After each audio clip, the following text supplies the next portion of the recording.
Matthew, welcome to the show, man. Hello, thank you for having me. Absolutely. Now you are into blockchain. You're a serial entrepreneur. Why? Why blockchain? Man, big question at the start there. I would say blockchain is a frictionless environment. As I've noticed in the corporate world from banking and finance, there's all these intermediaries, people in the middle. There's, your bank fees, then you've got your, if you want to take credit cards, you need to call another company or go through your bank. And there's just always these middlemen that are looking to kind of exact little pieces out of your business and keep some control over the flow of funds. And so I think what I notice is the blockchain is frictionless. The payment layer is built in. It's decentralized. So miners, behind this little screen behind me is one of my miners. I thought that maybe it wouldn't be appropriate to have it out at this time, but it's not beautiful. But I love looking at it because it's what it's all about. It's a decentralized network that everyone has access to, and it's a frictionless environment. So there's no in between you and your funds, and there's no in between you and access and entry to this emerging market. So that's why blockchain. And what's the big deal? Because right, we're getting to this point where people are just now becoming banked. Right, you have the unbank, and we have mobile banking, and they can download an app, and they it feels like it's frictionless. So what does blockchain do that's better for them than just going to a big bank and downloading their app? Well, I think what blockchain does is it gives you, just like you said, a bankless culture. So right now, I worked for U.S. Bank, and I'm not picking at U.S. Bank. I love U.S. Bank, but the thing about banks is there's, you get your CEO, your CFO, you've got your, thousands of employees doing various different things, various different levels. You've got someone that's, cleaning the building, parking, back and forth. There's a lot of infrastructure and apparatus built around keeping the current financial system afloat. Ultimately, blockchain removes all of these components, a lot of these human elements, through something called a smart contract, or NFT, non-fungible token. And so the idea is, and the reason why blockchain is cool and why it's the better way is there's less friction points, less people. The human element is what's wrong with a lot of things. Businesses are incentivized to, for example, insurance. Let's say you have a $100,000 policy.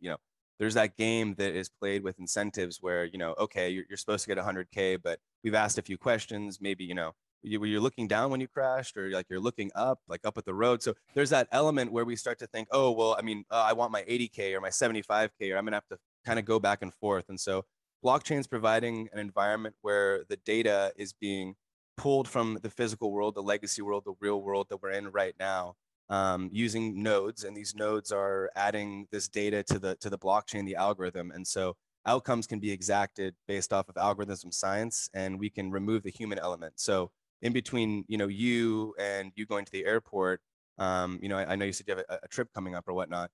So in between you and going to the airport, you're going to go past, I don't know how far away you live, but for me, I'm in downtown Seattle. The airport's very close. I'll go past, 200 ATMs, 16 banks or 26 banks, and all this infrastructure and apparatus, the armored cars going in between, moving the funds. There's all this apparatus and infrastructure that's making it a bloated system. So blockchain is, when I say frictionless environment, digital assets can move very quickly, without these intermediaries of, like, wire transfer, make sure it's done before 1, can't do it on Saturday, Sunday. You know what I mean? Like, these things are now removed, and we have personal agency with our own finance. And to kind of go a little bit further down this rabbit hole, adding the DeFi component, we are now the bank. So one particular project is partnering with Visa. So it's the first Bitcoin rewards card. And so typically what would happen is you've got the bank, and, I've got an economics degree, but maybe things have changed. The money multiplier for banks is 7. Maybe it's higher now. I don't know. But ultimately, what they do with the dollar is they, 7 times it. So how do they do that? They make loans for mortgages. They make loans for credit cards. So you put your deposits in their bank. If you've got a great, some wealth, you're getting a higher percent. If you have no wealth, you're getting basically nothing. And so the bank is using your money to leverage for its profits.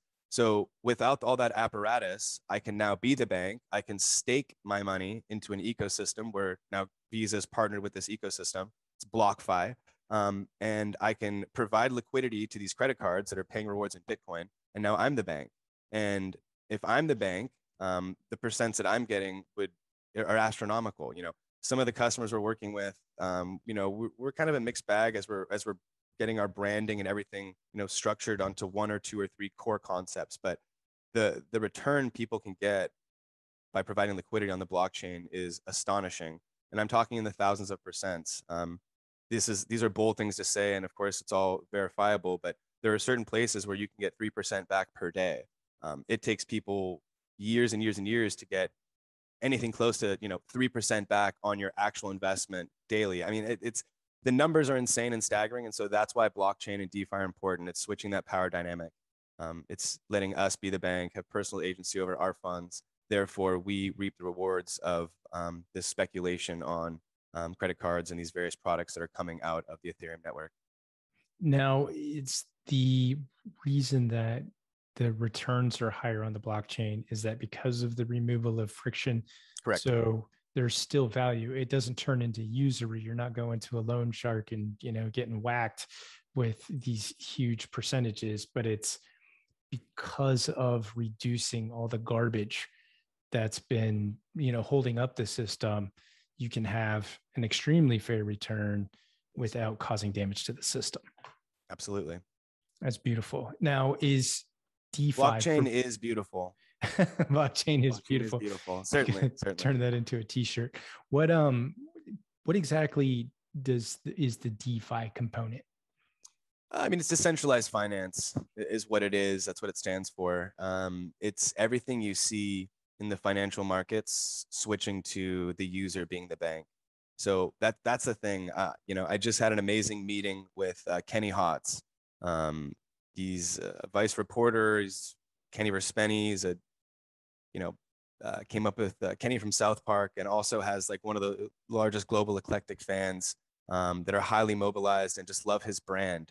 And so it's like the DeFi component is something that allows individual users to come in and really, of course, under the guyship, there's a lot of like media and these problems. Like, everyone I talk to right now is like very concerned about blockchain. They think it's like very scammy. There's a lot of like misnomers about, but what DeFi does and what these kind of like partnerships do with these bigger personalities is really like gives a trusted source, someone that can kind of disseminate this information.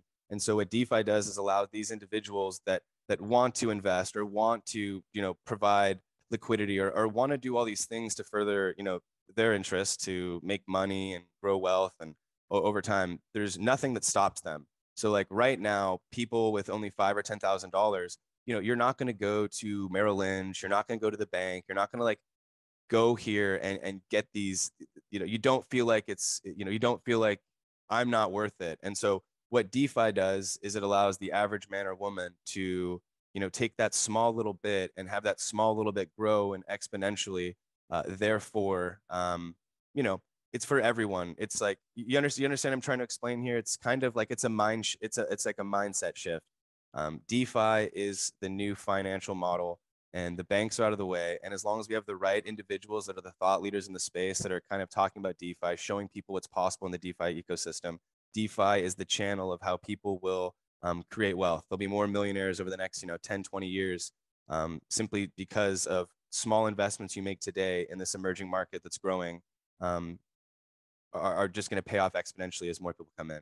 So DeFi is that sense. Model, is that DeFi is that apparatus that will allow you to really see the vision. You know what I mean? Like to see the vision in the traditional world, you need to like have a good banker, a good financial analyst, like all these pieces of what banking are, but it's catered to a certain individual with a certain amount of wealth. And other than that, you're kind of on your own. So you're, someone that's working kind of a 9 to 5, maybe they're in college or whatever this is, or working at Starbucks, like you're not going to go to a bank and feel like, hey, I'm worth it. Talk to me. Like, you're like, oh, I need to get that big job and I need to do this. And, then I can talk to this person. So that's what DeFi does. It removes all that. You are important today. And if you make the right decisions now, to provide liquidity in the right place, to be your own bank, to have some personal agency with your finance, the returns will be reaped tenfold. How do you explain to people that haven't had an opportunity to become financially literate not just that the opportunity exists, but how they can do it, right? So I mean, you have people day trading coins, or they're buying up a bunch of NFTs, and they may not necessarily have researched the platform that's behind it, the person that's behind it. So as things start clearing out from the speculation, and you kind of like with the dot-com bubble, I mean, Amazon was there, eBay was there. I mean, there were solid investments. A lot of it disappeared. How are you explaining to people that they can take advantage of this emerging model in limit some of the downside? Yeah, so we've got a very unique strategy. Our kind of plan is to show people what's plausible safely. So this is like myself and my partner are with the face of the new finance, I would say.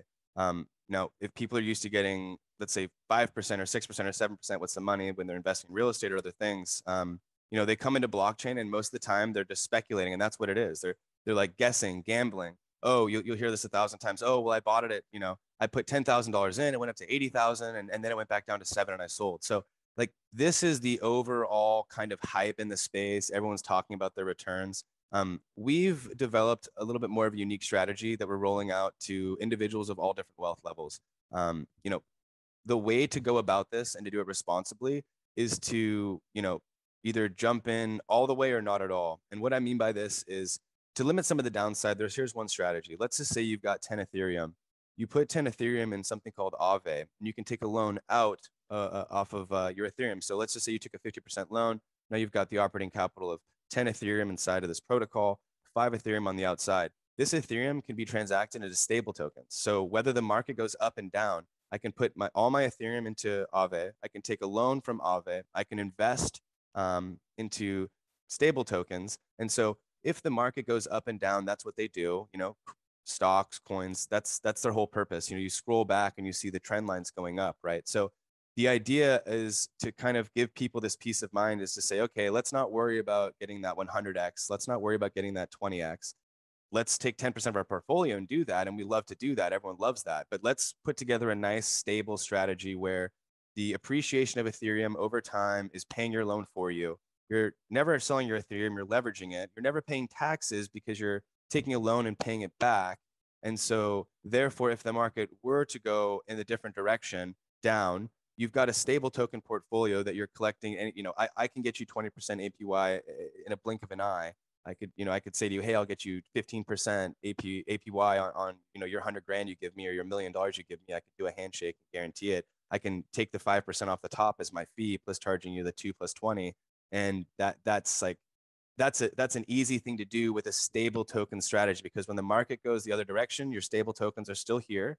You can cover and buy back in if it goes too low, or at the same time, you can just swap your tokens back in and pay back and pull your money back out. So, yes, people, it is scary. You're going to hear people say, oh, I made all this money, I lost all this money. And that's simply gambling. And so right now, a lot of people think that this is a casino, and it's not. It's an emerging technology that's growing and will be the new tech, of humanity here. I mean, it's already in the process, but the next 5 to 10 or 15 years, adoption will be on a massive scale.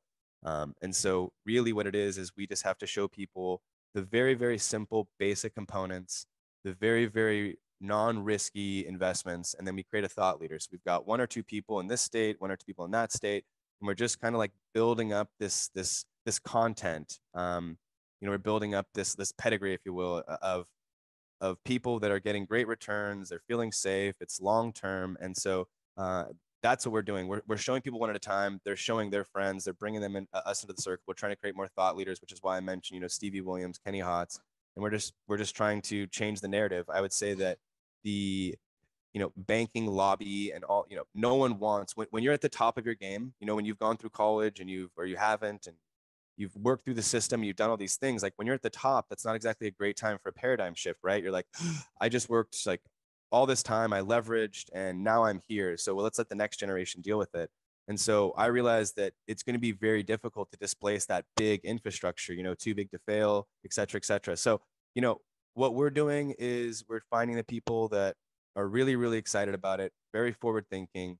And then we're turning them into success stories, and slowly but surely we're, spreading that word. So trying to change the mindset from the quick cash make money today, make money right away, to just a more responsible way to invest with a stable token strategy.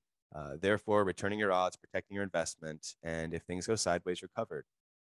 There's a lot of talk that adds additional fear. So I think some of the fear comes from just simply not understanding blockchain, and that technology is just not going away.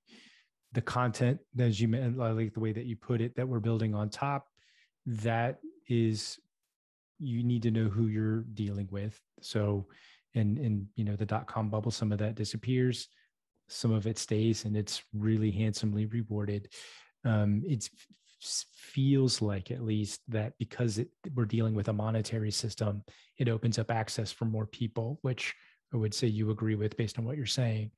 Totally. It's a global currency. I mean, that's the greatest thing in the world. It's a global currency and a global model. Everyone, you don't have to swap from dollars to pounds or vice versa. It's a global currency. It's a global marketplace that's just there right now.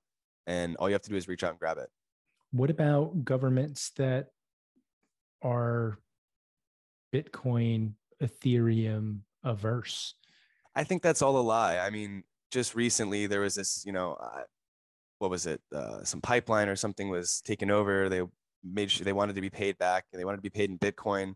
Are you familiar with what I'm talking about? Yeah. And so they got it back 3 days later, 4 days later. This is a false narrative. The blockchain, now, there are ways to do things subvertly, don't get me wrong. But what I'm saying is, when you go from the decentralized system to a system where you pull out fiat currency, whatever country you're in, there's checks and balances on either side. Meaning, they got the money back in 3 days, and any government that says that, oh, Bitcoin is bad because you can launder this or do that, yes, you can. I mean, if they're in a certain country where you can do something and pull money out, then okay, like, there are problems inherently in that system, but ultimately, it's all there. Transaction, the ledger, it's available for everyone. It's decentralized, so there's not one source that can erase it. So I would say it's a false narrative. I'd say it's fear. Everything's on the blockchain. It's completely transparent. So that is, in my opinion, a false narrative that that governments and people are running with. Like, oh, it's decentralized, we can't track it. Well, that's the whole purpose of the blockchain, is like, it's a global ledger that's always available. Now, you can't control where you get fiat currency out of it. So other countries will have other rules. People talk about terrorism. People talk about drug trafficking. And yes, if you have a country that is willing to open up its banking system for these particular types of transactions, yeah, people are agreeing with, Bitcoin and blockchain people on accident. Like, oh, it's way too easy to move money. It's way too efficient. It's way too fast. Exactly. So it's, again, the human element. So, you know what I mean? It's not the blockchain's fault. Just like it's not the gun's fault. It's, you know what I mean? It's the user behind it. So the technology is sound and amazing. So it's just going to take time to shake it all out. I'm seeing the crypto community come together with this bipartisan bill for the infrastructure plan for the United States. And there's this crypto component to it where they want to tax the hell out of it, which could be, I mean, it's damaging for any business when you take so much. Any thoughts? What are you hearing about that? Yeah, I mean, it's such a weird strategy. It's like the blockchain's global, so these companies will simply move. You know what I mean? It's, kind of like when China cracked down on the miners and everybody precisely shifted to They're like, Texas. cool. Everyone's like, oh, wait a second. Bitcoin is like, it's flooding the market. No, the miners are selling what they need to sell to start new $1 million operations elsewhere. So yeah, I think that's incorrect. So you have this nascent technology and market, and what could happen possibly is we run that industry out of the United States and that money shifts somewhere else. Totally. Absolutely. 100%. I mean, like, something on this topic, XRP, right? In America, is it a security? It's going through the SEC, all these things. And if you look around the world, I know people that would prefer to get paid in XRP. Venezuela, for example, I have some friends there. And so I used to send them Western Union money or help with various things. We've got I'm a gamer.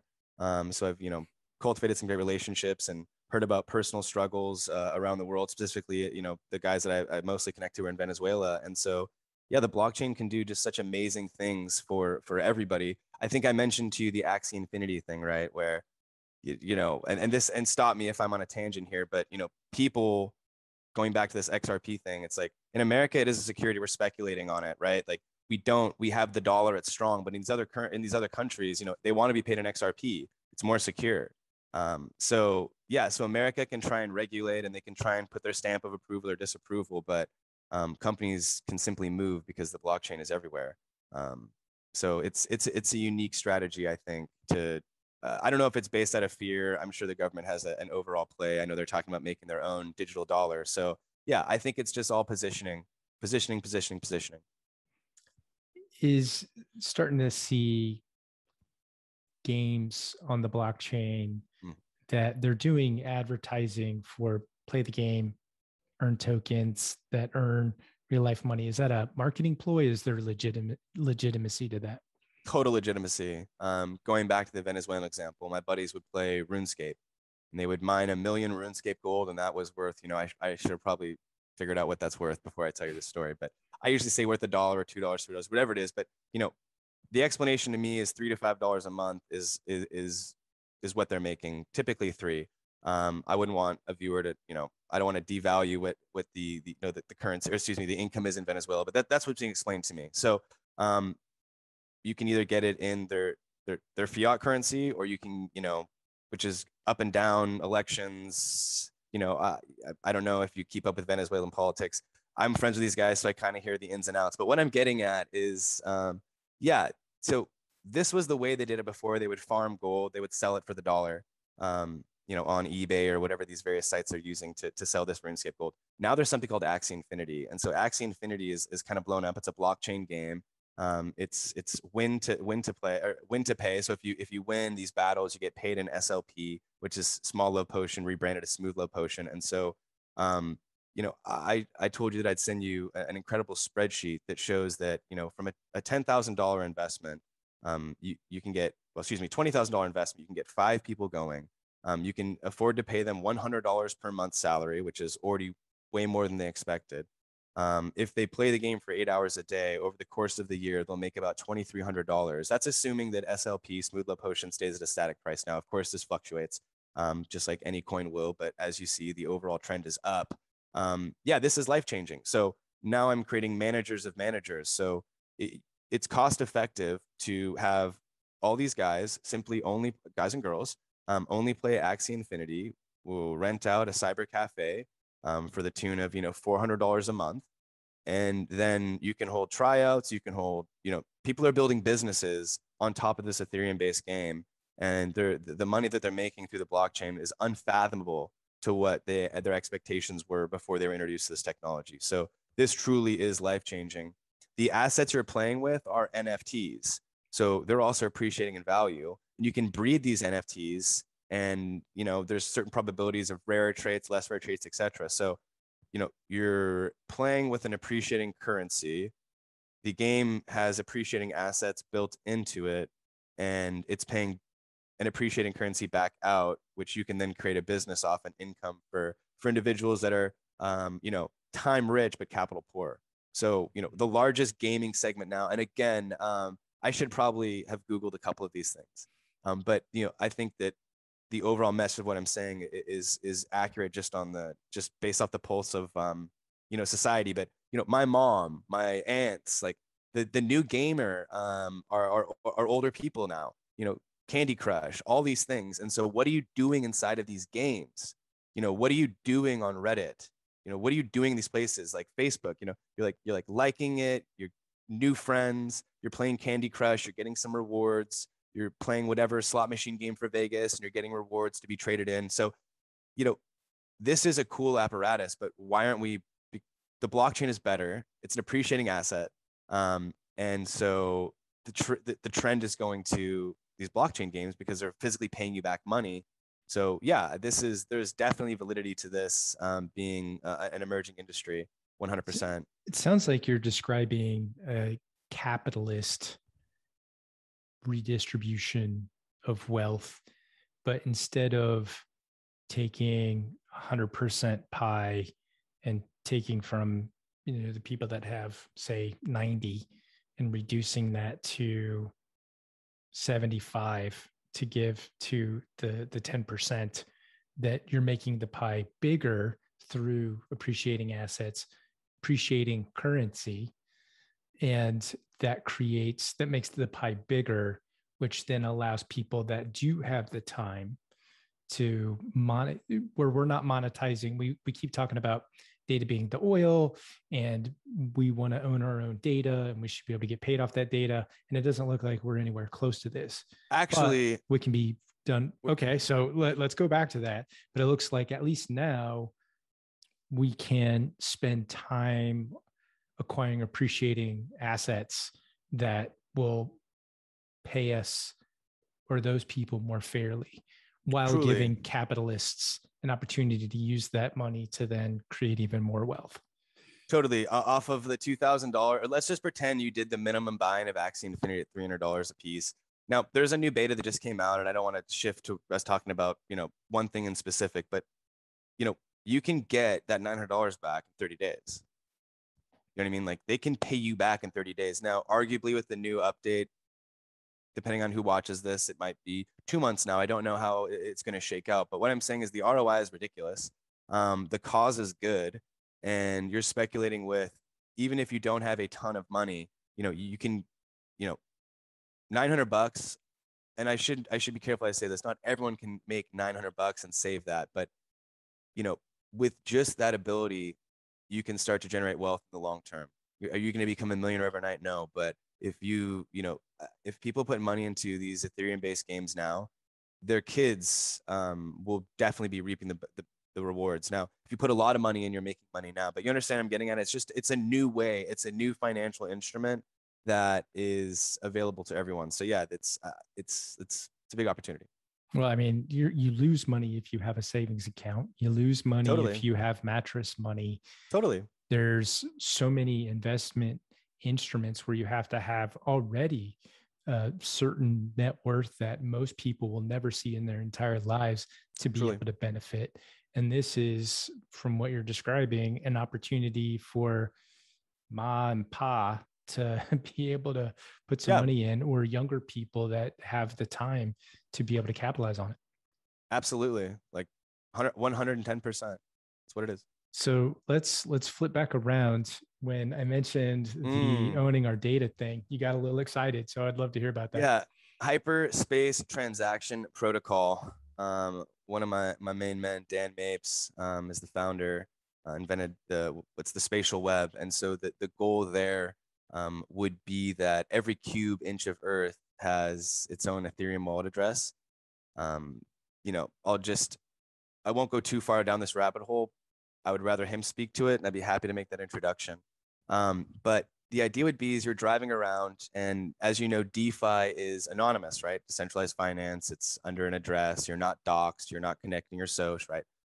And so the idea would be is you're driving around, and if all the data you're providing was anonymous, wouldn't you provide all the data? Yes, of course. Now, let's just pretend you were getting paid for this data, but you weren't getting to touch the tokens. You physically had the tokens vested somewhere that you could then take these loans off of what I told you. So the idea would be with the spatial web, and this is minimizing it. So the idea would be is you drive up to somewhere, you park, you're in proximity of this pay station. It just happens automatically for you.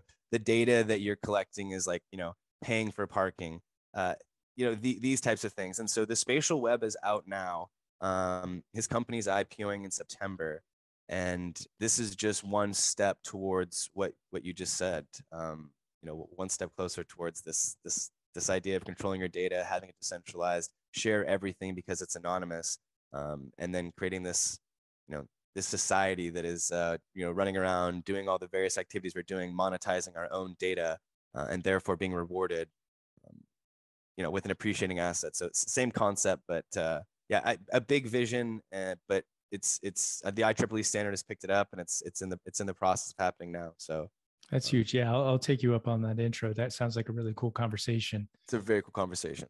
So, with the emergence of blockchain and NFTs, there's what's cool about it is you can take an intangible asset and claim ownership. So instead of a one to many that's easily replicable because of digital technology, you can mint that digital asset.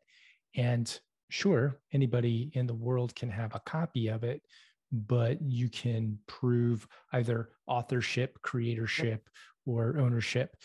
And that ties into this emerging concept of the metaverse that we're seeing with augmented reality, virtual reality, and we're going from screen to screen to screen and in different environments that we can smoothly transaction or transfer ourselves through. And it's a persistent world. We see it in like Ready Player One in that movie. What are you seeing in that space? And does that tie into what you're doing at all? Yeah, I mean, the metaverse is probably the most exciting component of what I do in my day in day out activities. Metabit Broker was the very first company that I founded to kind of facilitate the crazy idea of digital leasing, which is of course now proven and happening in a great way. So yeah, the metaverse is interesting because obviously Zuckerberg, I don't know, a week ago now said, okay, Facebook is going metaverse native by XYZ year. So more people are, of course, now trying to figure out what's going on and what is this all about? But to put it in a nutshell, I'll say this. The metaverse is a virtually persistent world that essentially houses digital assets.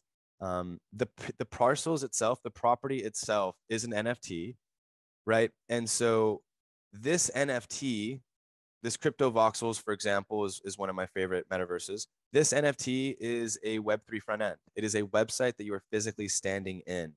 You can walk around, put your various art assets. You can build the vibe, the lighting, the lounge, the nightclub, whatever that may be.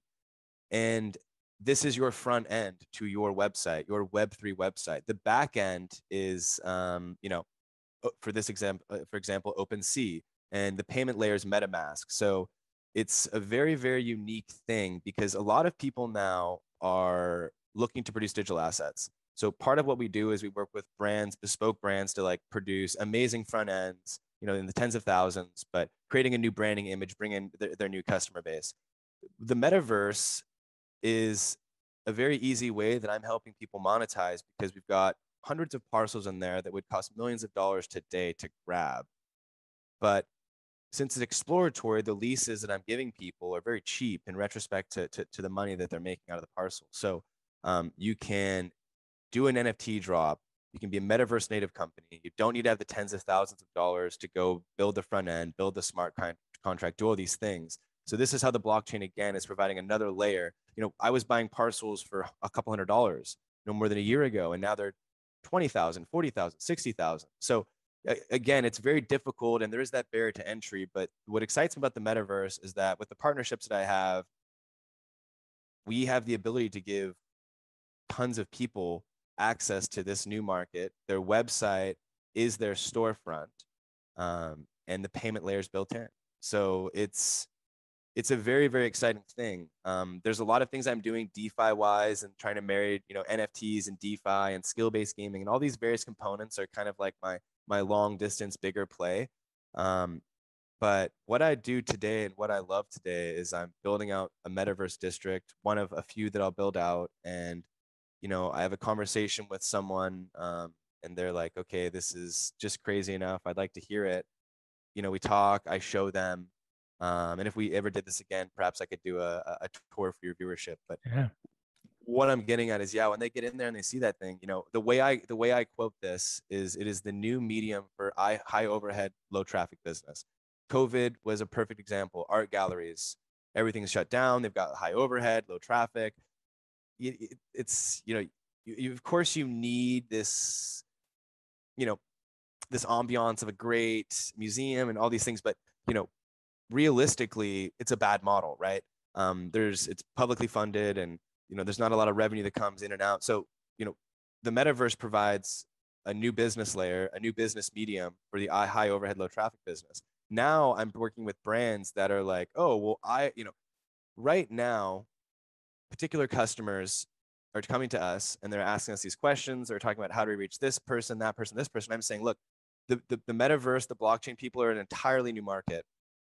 And so they're trying to bring in, their existing market, not realizing that this is a whole new sector. This is going to be an entirely new division of people coming to your business. And the metaverse is the medium that they want to interact with these new businesses on. So it's reaching out to an entirely new customer base at pennies on the dollar for building out a digital headquarters, owning a gallery in the metaverse. Think about the cost of owning a gallery right now. Prohibitive. Like, how do you get into a great gallery? Metaverse, boom, you've got your own. You've got a link that goes directly to it. You can jump on whatever social media platform. You can do podcasts, whatever it is. They can go into your gallery right now. They can visit it right now. They can walk around in it, enjoy the experience, click to buy, 2 clicks, done. So that is why the metaverse is very exciting to me. Again, it's just the blockchain making things more accessible, more equitable, and for everybody. And crypto voxels in particular is just 1 click. From the browser, built in the browser, you load right in. And so it's just, it's frictionless, it's beautiful, and it's all built into one platform. And are you buying that with fiat, or is that a MetaMask setup? Yes. Yeah. Everything in DeFi is going to be through a MetaMask setup or a Trust Wallet setup. And the Trust Wallet setup, obviously you should have a hardware wallet when you're making these kinds of transactions for safety purposes, of course. But this is all done through MetaMask. This is all done through the Ethereum network. Let's, if you don't mind, go a little nuts and bolts and just kind of explain what the heck a wallet is. What's the difference between software and hardware? You hear about people like losing things and never finding it. Just kind of clear that air. Yeah. So, okay. A wallet is essentially your bank account. This particular wallet, let's talk about MetaMask. That's probably the most well-known crypto wallet. You're assigned 12 words. These 12 words are the most important 12 words in your blockchain career. That is your bank account. If you lose those 12 words or someone finds these 12 words, they can simply type it in to MetaMask. They can restore a wallet, type in your 12 words, reset the password. It's gone forever. So this is called a cold wallet, a MetaMask wallet. The application's a cold wallet, which means that there's no real infrastructure between you and any kind of theft. It's your own personal agency. If you make a mistake, you go to the wrong website, there's no hand holding. There's more recourse. There's no recourse on the blockchain. Got it. Which is why my company aims to sort of be a help desk, but built in from the community that we're cultivating. So I can't physically field all these calls, but as we're kind of developing this ecosystem, we're getting more professionals. There's some talk of micro certifications inside the system. So we're master crafting a help desk and a couple of things. And when I'm talking to investors, it sounds like we're doing 20 things, but they're really just like all 1 or 2 or 3 fundamental things that are kind of like built-in layers. But anyway, that's my 2 cents on that.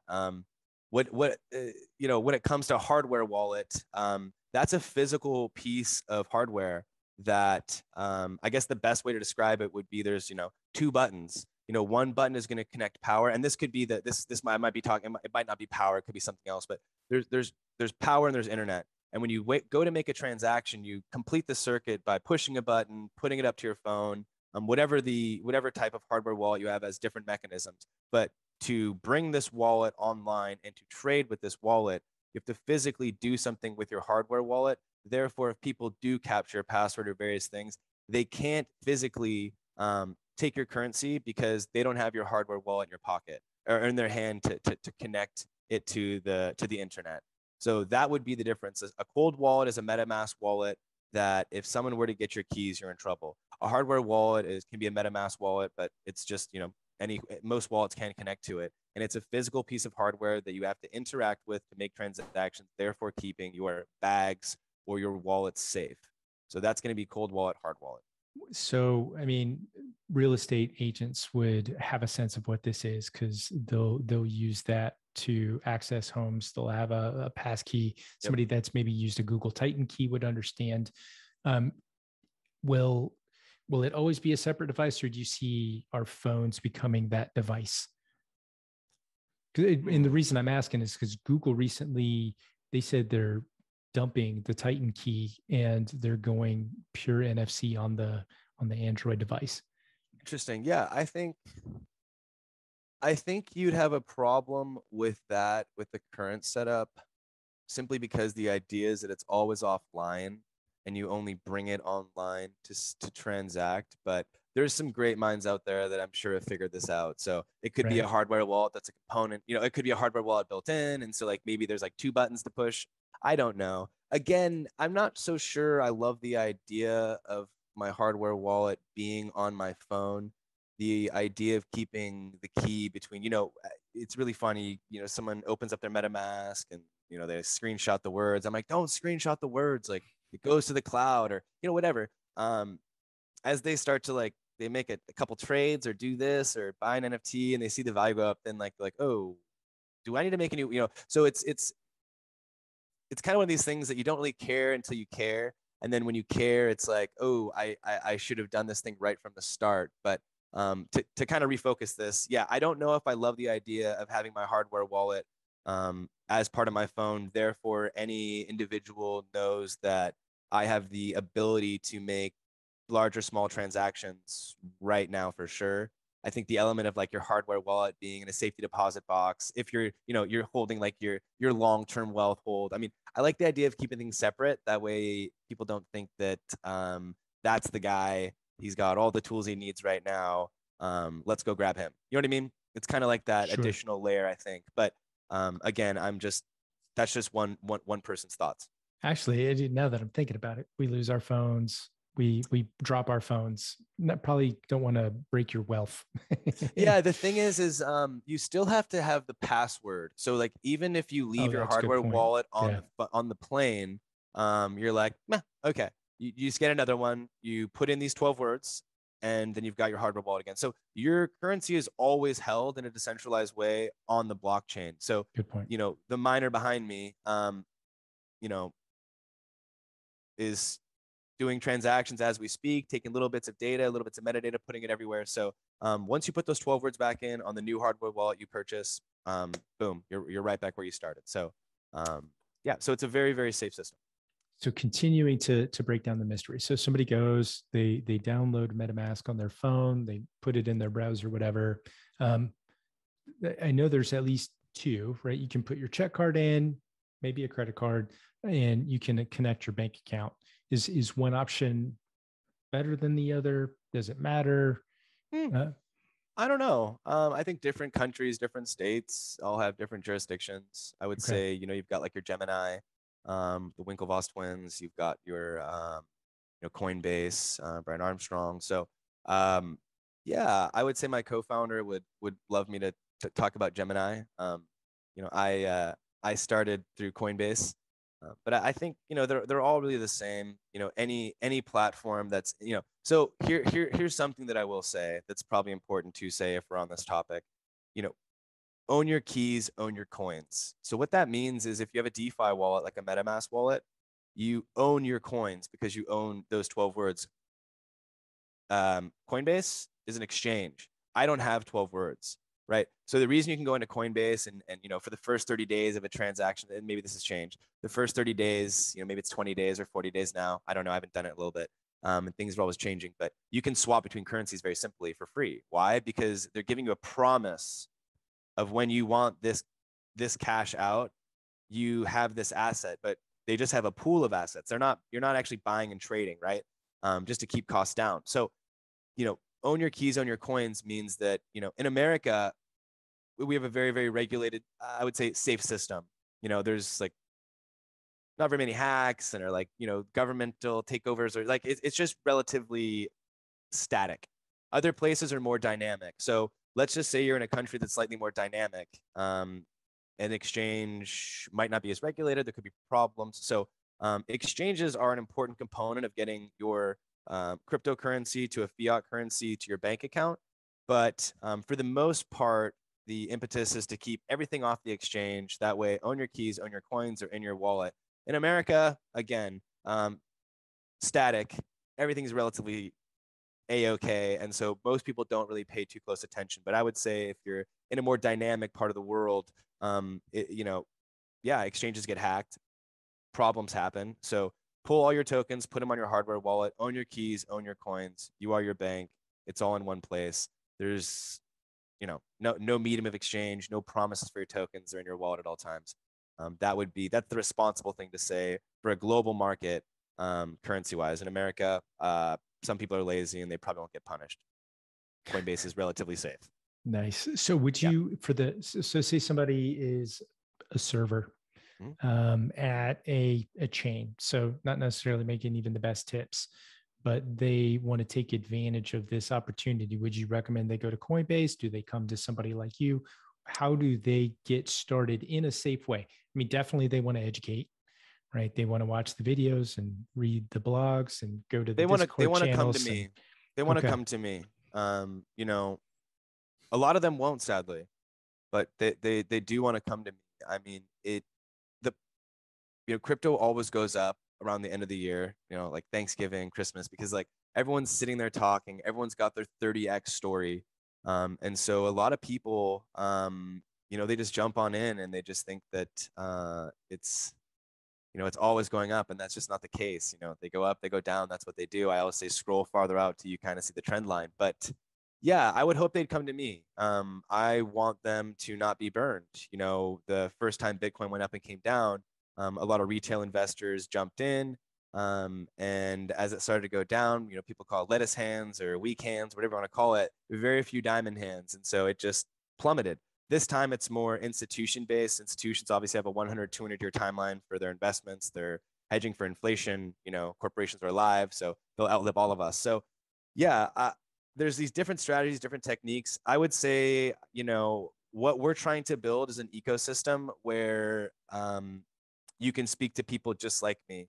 When I was doing this for my friends, it was very easy to, pick up the phone and answer and do this. But as it's like scaling out, yeah, we're trying to answer that call. We want to be the people that, I'm not sure if we want to be the crypto help desk, but it's kind of a cool term. But ultimately, yeah, we want to show people the nice, slow, iterated approach to do it. We're creating micro content for mini certifications so we can create an ecosystem of pseudo professionals that have other people overshadowing them. They can kind of work their way up through the system till eventually the idea is we've got a lot of professionals inside of our network that can act as this support, that can facilitate safe investment, that can answer these questions. Because if you go into it alone with no strategy, day trading, 7% of people make money in day trading in the traditional markets. Again, I used to do the day open break trade back when I was in finance. Maybe these numbers have changed, but I'm sure that they're relatively accurate on the grand scheme of things. Day trading, I've heard like 3% in crypto, 5%. So if you make money just by jumping into crypto in the short term, that's just luck. There's no strategy behind it. So there needs to be a well orchestrated strategy. That way you've got benchmarks and a roadmap of where this thing is going. That way the currency goes up, it goes down. You don't see this as a loss. You see this as, oh my goodness, my favorite stuff is on sale. And so the people that are making it in this industry are the people that see the long-term vision, have a strategy, are hedging for various defects in the market. Therefore, they're always on the up and up. Sometimes you can make 80 grand and it'll drop back down to 40 grand and people are complaining, but you're like, well, I'm still 40,000 up. So the idea is that you get in a smart way, you hang on, you go through the ups and downs if there are any, depending on if it's a bear or bull market. But you look back in a year and you're like, okay. You look back in 2 years, and then if you're slowly but surely building, you'll start to see why this is important. And then, that's it. The people that jump in looking for a flash in the pan, they're in a lot of trouble. They're going to, I've been that guy myself, my co-founder. We have made those mistakes for people. And if you jump in trying to buy on the green as it's going up, you're in a lot of trouble. You got to buy on the red. So it's just, taking this gambling mentality out of it, taking this quick money mentality out of it. It's just the new financial system with a much higher rate of return. And you have a lot of personal agency and sovereignty inside the system to do as you wish with your funds. So for people listening, and this isn't a paid advertisement, Matthew, you and I met today. Yeah. I saw this in 08, 09, where housing market was just blazingly hot, and people were over leveraging themselves, doing 2 to 3 year adjustable rate mortgages, betting that the market was always going to go up. And when we had the Great Recession and those balloons came due, I mean, we saw, right? We had this entire collapse, too big to fail, all of that, and it was a nightmare. And the strategy that you're talking about, it fits the model of, I guess we can call it traditional investing now. Somebody that wants to invest in index funds and bet on the health of the global economy, bet on the health of the United States economy, and they watch the stock market steadily go up over time. That sounds like you're just taking a sound approach to the new financial model. Absolutely. And something I'd love to touch on is what everyone asked me. What if Ethereum goes to $1? Let's just say the example I told you before, I'm leveraging some Ethereum. I'm taking, you can take up to 80%, but I'm taking 50% back. Let's say I had 100 Ethereum and I leverage, 50 more. Now I've got 150 Ethereum. What if it goes to $1? Didn't you just leverage your 100 Ethereum for an extra 50 Ethereum? If it goes to $1, then I'll search my couch, my car, and my jeans, and I'll find the $150 to pay back that loan. So if you believe in the system, it's paying for itself. Your loan is being paid back. I think my camera shut off. Okay, apologies. I was wondering where this alert came from. Yeah, ultimately that's what it is. If it goes to $1, then shoot, it went to $1. I am sad because all my tokens are down to $1. But as far as it's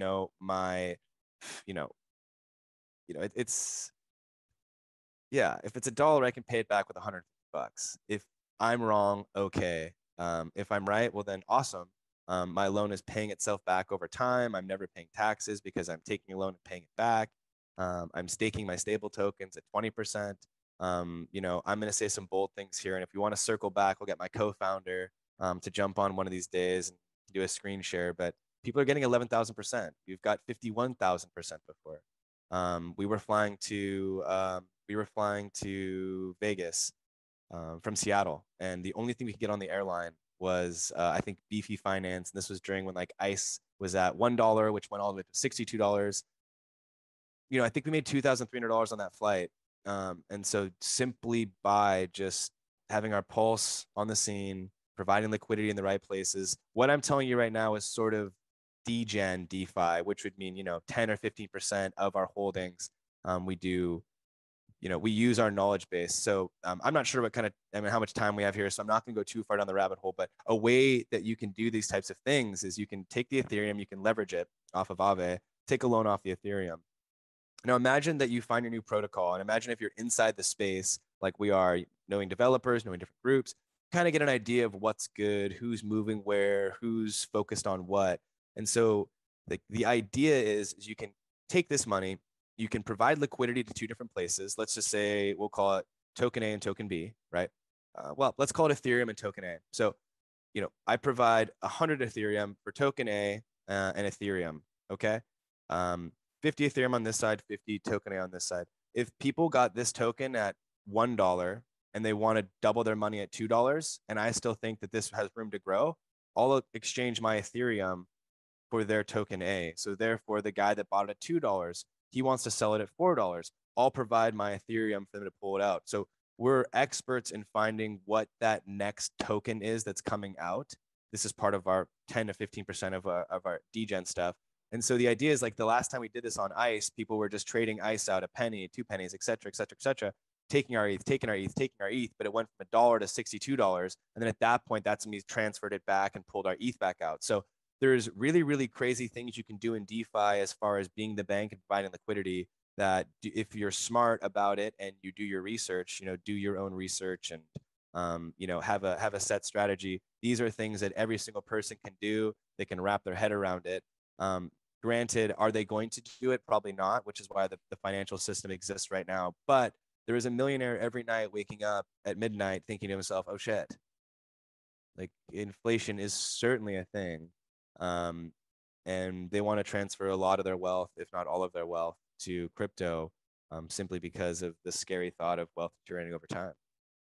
Is what you're talking about with understanding the developers and what's going on in the market and having 10 to 15%, is that similar to when somebody's investing maybe through their company and they get the safe bet, the moderate bet, and the aggressive bet, that sort of percentage shift? Is that what you're talking about?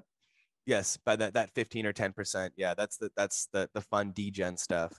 The degen DeFi, I think, is the term. I could be wrong. This is Micah's kind of expertise.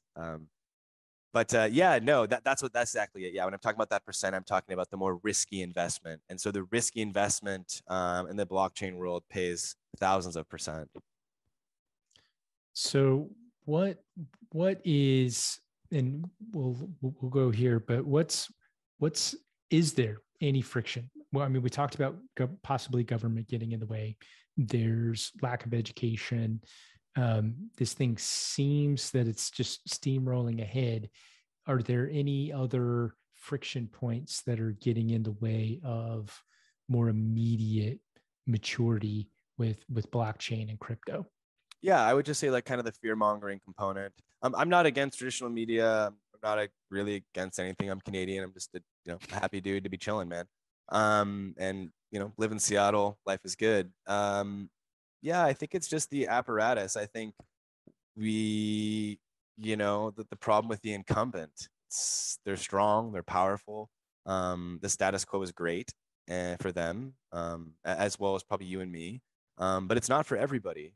So yeah, I would say it's so funny the people I've been talking to recently, how just a 25-minute conversation or 20-minute conversation, I wouldn't say hooked, but they're like, if this is real, like this is not the narrative I'm used to hearing, and then I show them the blockchain is transparency, can't really hide. So it's all documented, it's all there. So then I show them a few things, and then yeah, I think that's the problem. The apparatus that's in place right now this is not, I saw some tweets some guy put out there. I'm not a huge Twitter guy, but I probably should be and start. But yeah, I think traditional finance does not know it's going to hit them when DeFi really comes into fruition. It's simply better. It's identical but better. Meaning, instead of the bank getting these ridiculous returns, now the individual gets these ridiculous returns. You see, okay, so you mentioned where there's now, what you said, it was Visa that has a card that has yes with BlockFi, a Bitcoin rewards, correct? How do Amex, Visa, MasterCard survive a peer-to-peer world? No, I mean they don't, but there's always going to need to be a credit card. I mean, I want my travel rewards, I want my Bitcoin rewards. So Visa was just very smart in saying, hey, I'm going to settle transactions on the Ethereum blockchain. We're going to buy a bunch of Ethereum and settle transactions, and made a partnership with BlockFi to allow liquidity providers like myself to be the bank to provide the initial upfront capital. You can go to BlockFi, 6.8%. I've seen 20.9%, depending on the amount of money. So yeah, it's just so much better. I can make a major return and I'm staking a cryptocurrency. So I'm getting a major return and it's trending up over time. So I'm giving you an appreciating asset. You're giving me, 6.8 to 20.9% or 20.8%. And I should be cautious about, I should, before we connect again, I should have had a couple like exact precise things, because 20.8 and 20.9, there's a difference there. And I know that I don't want someone to, think that I'm misrepresenting, but what I'm getting at is the returns you can get with your money are huge. And the reason you can do this is just like the traditional bank, they take your money, they lend it out for a credit card. So now you're the bank, you're giving your money to BlockFi, you're staking it in BlockFi, they're giving you back a return. They're taking that money, they're lending it out to people for a Bitcoin rewards credit card. So, if everyone paid back their credit card at the due date on time, then this industry would be dead. And so would, that particular sector of banking, but that's not the case. So therefore, they're obviously some people are paying, slightly higher interest rates than I would say traditional, because you're getting paid in Bitcoin. Like, that's revolutionary. So yeah, so people are paying back their loans, or they're paying back their credit card. They're providing me with with a nice lion's share of the APR or APY. And yeah, I mean, that's so fun. My $100,000 is appreciating, and it's going to be 120,000 at the end of this year. Not to mention, I'm swiping my BlockFi card and I'm getting Bitcoin rewards. So yeah, for me, that is the perfect system. It's like 20% beats the coming savings down account. coming down the stairs and seeing that red bike. Wouldn't 20%? I mean, I should probably click on BlockFi and see what it says as we speak. BlockFi. So let us see their credit card. What is their APY? Actually, this is unproductive. I should probably just focus on looking back at you. But yeah, go to BlockFi. Go to BlockFi. Literally just click around their website and look at those returns. Well, we And have that's Visa. That's Visa that stuck their name on this product. which Visa. is huge. Visa is Visa's Visa. Visa's Visa. Visa's going to be around for a while, and Visa's front running this thing by saying, "Cool, blockchain. This is where it's going." Obviously, and so kudos to them. Yeah. So, my perspective on this is, for people that are listening, it's like, look, who owns the big buildings downtown? Banks. Mm-hmm. They're both afraid of the technology, and they're also investing in the technology. Mm-hmm. Look at the example of Visa. So it pays to get educated. We'll have your contact information, all your socials, your company socials in the show notes. People can look at that. We'll add a couple of the websites so people can look at those as well. Matthew, really appreciate you coming in. Of course. This was great. And I think a lot of people are going to benefit from, you have a great capacity for clearly illustrating what is often a complex conversation. Awesome. Just even asking somebody what's an NFT, and it'll get couched in a lot of jargon. And you're just like, hey, this is what it is. Did I answer what an NFT is? Yeah. You know what? Did I give you my $50 bill? Let's do it. Did I give you my $50 bill analogy? Did I give it to you or no? Not yet? No, I don't think we did. Let's do it. For the people, NFT, non-fungible token. If I lend you $50 tonight and you give me $50 back tomorrow, do I care? No. Is it a different bill, same bill, 2 10s, a bunch of 5s and some 1s? Irrelevant to me. You give me 50, I give you 50, give it to me back. No problem. It's irrelevant. Doesn't matter what the $50 bill is. I give you my car. You give me the same make, the same miles, the same tire wear, the same gas, the same color, everything identical, but it's not my car. I do care, right? If I get in an accident, they're going to check the VIN. They're going to see this is not your car, therefore it's not covered. So a $50 bill is fungible. A vehicle is non-fungible. So that's probably the best example that I've heard or come up with, I don't know, to explain non-fungible. Okay. I'm glad we got that in there. Nice. Yeah. Okay. There's the money shot for everybody. That's going to be in one of the social clips for sure. Cool, man. Yeah, man. Really appreciate you taking the time. Appreciate you. Thank you.